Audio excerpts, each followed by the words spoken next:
मित्रों, यह एक सवाल है कि अच्छे लोगों की मृत्यु जल्दी क्यों हो जाती है। अक्सर यह देखा जाता है कि अच्छे से और धर्म से चलने वाले लोगों की मृत्यु अक्सर जल्दी ही हो जाती है। शास्त्रों में तो बताया गया है कि कलयुग में लोगों की उम्र 30 साल ही रह जाएगी और कलयुग का अंत होते होते आपने यह भी सुना होगा कि भगवान अच्छे लोगों को जल्दी बुला लेते हैं। इंसान की औसतन उम्र 20 साल ही रह जाएगी। कर्मों के कारण मृत्यु, यह फैसला तो भगवान ही करते हैं कि किसकी उम्र कितनी है। आप यह कहावत भी जरूर सुनेंगे कि जितनी चाबी भरी राम उतनी ही तमाशा करते हैं। दोस्तों, इस कहावत से साफ हो जाता है कि किसकी मृत्यु कब होती है, यह भगवान ही तय करते हैं। वैसे तो अच्छे लोगों की मौत जल्दी हो जाने के पीछे कई कारण होते हैं, लेकिन पहले कारण को समझने के लिए आपको यह जानना होगा कि हम जो कुछ भी इस जन्म में करते हैं उसका जवाब हमें ऊपर यमराज को देना होता है। यदि उसका पाप का पलड़ा भारी होता है तो उसे नरक में तपस्या काटनी पड़ती है, और यदि पुण्य का पलड़ा भारी हो तो उसे स्वर्ग का सुख मिलता है, और यही चक्र कई युगों तक चलता रहता है जब तक उसे मोक्ष की प्राप्ति नहीं होगी। इस मृत्युलोक में हर कोई अपने छोटे से कम के लिए आता है। अच्छे लोगों की मृत्यु जल्दी क्यों हो जाती है? कोई आत्मा इंसान बनता है तो कोई जानवर के शरीर में प्रवेश करता है, ये उसके संबंधित कर्मों के आधार पर ही तय होता है। इसके अलावा उनके जन्म देने वाले माता पिता के संस्कार भी उनके अंदर आते हैं। इसके बाद वो जो कर्म करेगा उसके होश से उसे पुण्यात्मा या फिर दुरात्मा कहा जाता है। अब यही पुण्य आपकी मृत्यु की तारीख को भी बदल देते हैं। जिस तरह से एक जज जेल में रहने वाले कैदी के व्यवहार को देखकर उसकी सजा कम कर देता है, ठीक उसी तरह भगवान भी देखते हैं कि इंसान मौत में जाने के बाद अच्छा कर्म कर रहा है और उसे अपने किए की सजा मिली है, और जब उन्हें लगता है कि अब उसे मृत्यु लोक में नहीं रहना चाहिए तब वह उसे बुला रहे हैं। अच्छे लोग अपने पाप का फल जल्दी ही काट लेते हैं। भगवान के विधान के अनुसार प्रत्येक व्यक्ति को केवल इतना ही दंड दिया जाना चाहिए जितना कि पाप किया जाता है। अब क्योंकि अच्छे लोगों के पाप कर्म बुरे लोगों के पाप कर्मों की तुलना में अधिक होते हैं, इसलिए अच्छे लोग अपने पापों का फल जल्दी ही कम लेते हैं। हिंदू धर्म की मान्यता है कि भगवान हर अच्छे व्यक्ति को किसी न किसी उद्देश्य के साथ मृत्युलोक में मान्यता देते हैं, और भगवान का अपना अवतार लक्ष्यों में शामिल होता है। इसीलिए जब वो उद्देश्य जल्दी हो जाते हैं तब भगवान उन्हें वापस बुला लेते हैं। अच्छे लोगों की मौत उनके अच्छे कर्मों पर ही लगातार करती है। इसके अलावा आपको ये भी बताते हैं कि जो लोग ये कहते हैं कि मरने के बाद इंसान खाली हाथ जाता है, उन्हें जान लेना चाहिए कि 3 चीजें ऐसी हैं जो मरने के बाद भी उनके साथ जाती हैं। एक है विशिष्ट कर्म, दूसरा है स्मृति और तीसरा है जागृत। इसीलिए अब आप किसी से ये मत कहना कि आप खाली हाथ आए थे और खाली हाथ छोड़ देंगे। मानव जीवन का उद्देश्य, इसकी वजह है मनुष्य में सत्य एवं असत्य का विवेकी हमारी बुद्धि का होना।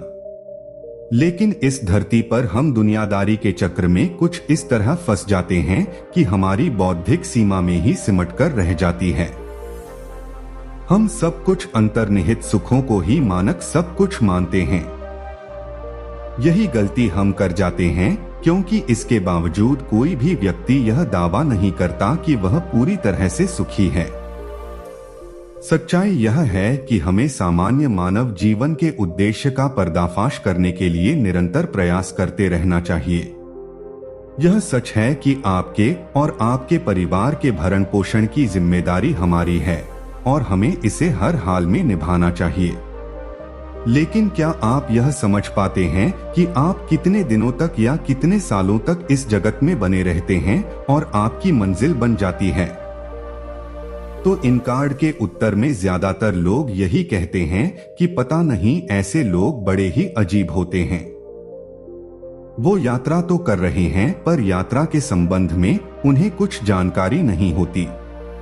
क्या आपने कभी एकांत में यह सोचा है कि आपका यह मानव जीवन क्यों मिला है?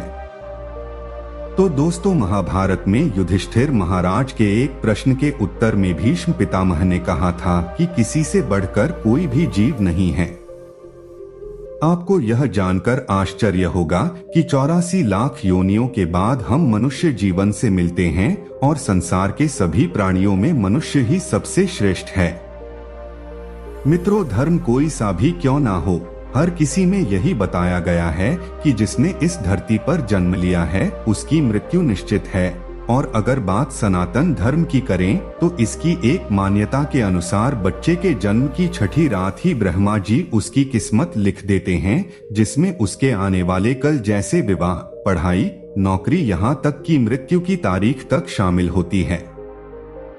इसी तरह दोस्तों, श्रीमद् भगवद गीता में भी भगवान श्री कृष्ण कहते हैं कि ये एक आध्यात्मिक और ईश्वरीय जीवन का पद है जिसे प्राप्त करके मनुष्य मोहित नहीं होता। यदि किसी जीवन के अंतिम समय में भी इस तरह की स्थिति में हो तो वह भगवत धाम में प्रवेश करता है।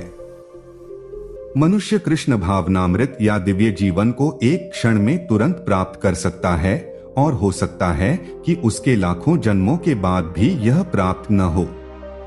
दोस्तों, यह तो सच को समझने और स्वीकार करने की बात है। भगवत गीता कहती है कि वास्तविक जीवन शुरू किया गया यह उद्यम जीवन के साथ होता है। दोस्तों, इन बातों से यह तो स्पष्ट होता है कि हम सभी एक निश्चित समय के लिए पृथ्वी पर रहने वाले सभी लोग आते हैं और कुछ विशेष कर्मों को करने के लिए आते हैं।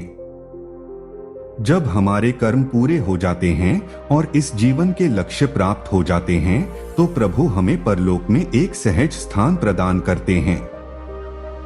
भगवान कृष्ण और अन्य कहते हैं कि वास्तविक जीवन तब शुरू होता है जब यह भौतिक जीवन समाप्त हो जाता है। मित्रों, जो लोग सदाचारी होते हैं और जीवन में अच्छे कर्म किए होते हैं वे वास्तव में विशेष होते हैं।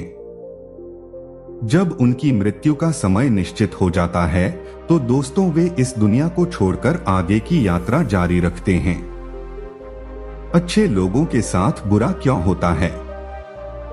मित्रों, आपने देखा होगा कि पूजा पाठ और धर्म कर्म करने वाले लोगों की जिंदगी बुरे कर्म करने वालों की तुलना में काफी कठिन है।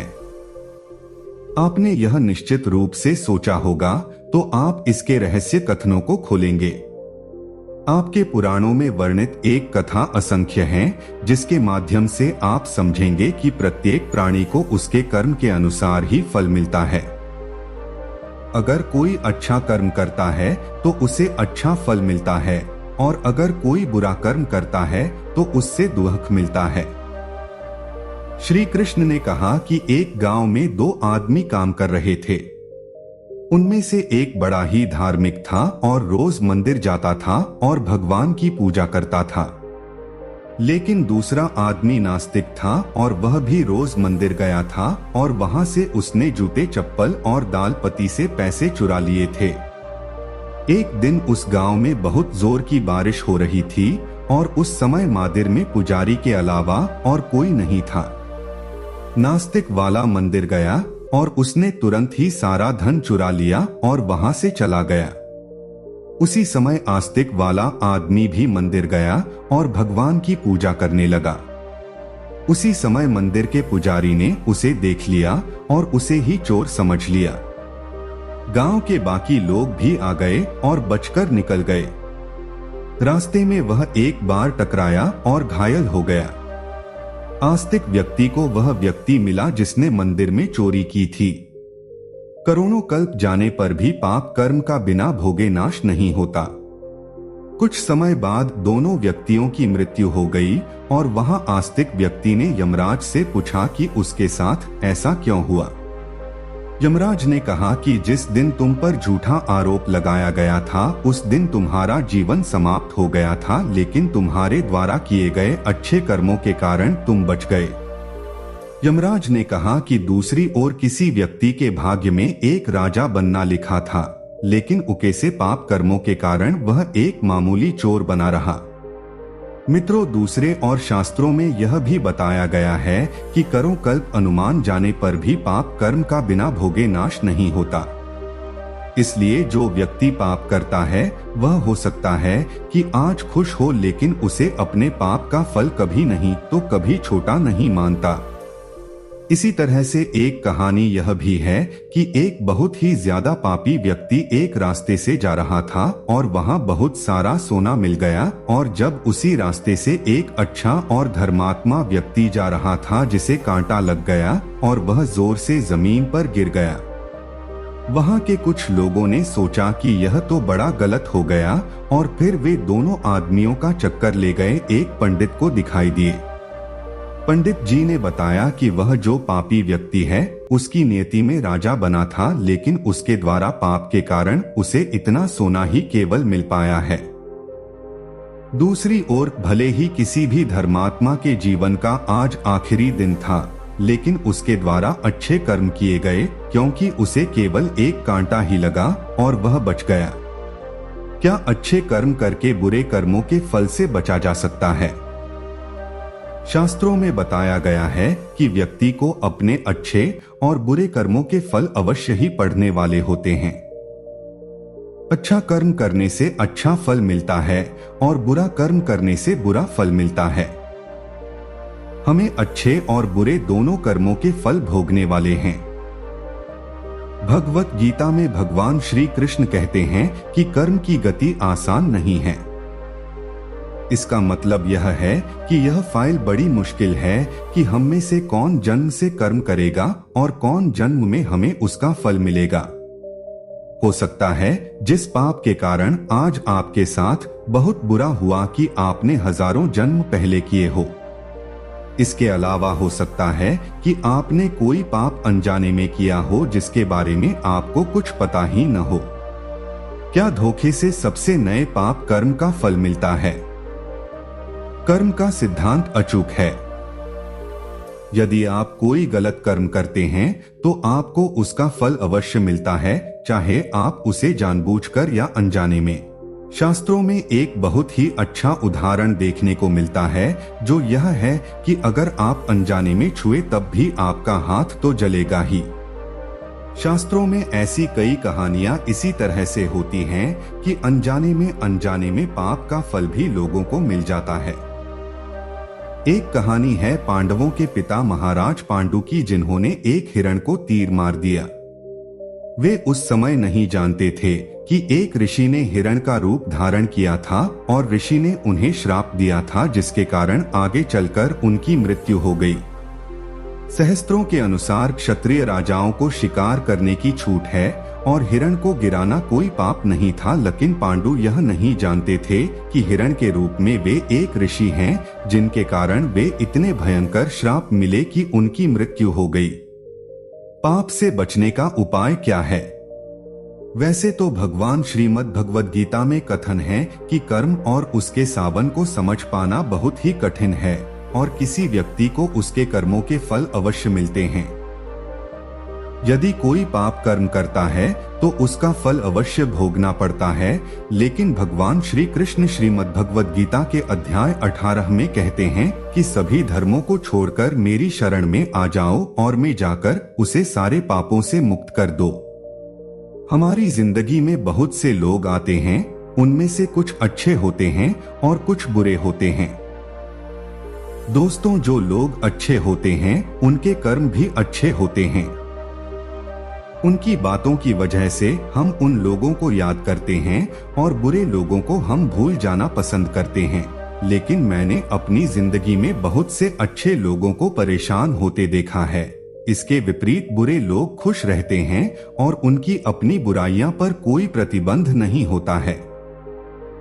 बड़े बुजुर्ग का कहना है कि इंसान की नियति उसके परिवार के लोगों के द्वारा किए गए कर्मों से होती है। इसका सीधा मतलब है कि यदि बुरे व्यक्ति के महत्वाकांक्षी ने अच्छे कर्म किए हैं तो उस व्यक्ति का बुरा को उसका अच्छा फल अवश्य मिलेगा।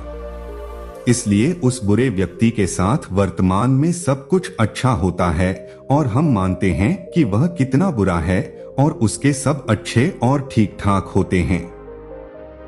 लेकिन यह सिर्फ हमारी सोच भर है। ऐसा इसलिए होता है कि भूतकाल में उस बुरे व्यक्ति के पूर्वज ने अच्छे कर्म किए होंगे जिसका फल उसे अब मिल रहा है।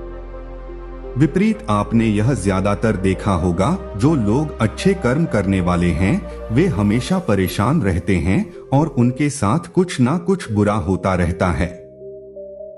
ऐसा इसलिए होता है शायद उस अच्छे व्यक्ति के पूर्वज ने कुछ बुरा किया होगा या अनजाने में किसी का दिल दुखाया होगा जिसके कारण अच्छे व्यक्ति को उसका फल मिल रहा है। लेकिन सबसे बड़ी सच्चाई यह है कि हमेशा हमें ही अपने कर्म अच्छे ही करते रहना चाहिए, क्योंकि मनुष्य को अपने कर्मों का फल यही जन्म में हमारे बड़े बुजुर्ग कह गए हैं। खुद के लिए किए गए कर्मों से ही इंसान की नियति बनती है, जो जैसी होती है ठीक वैसे ही कटेगा।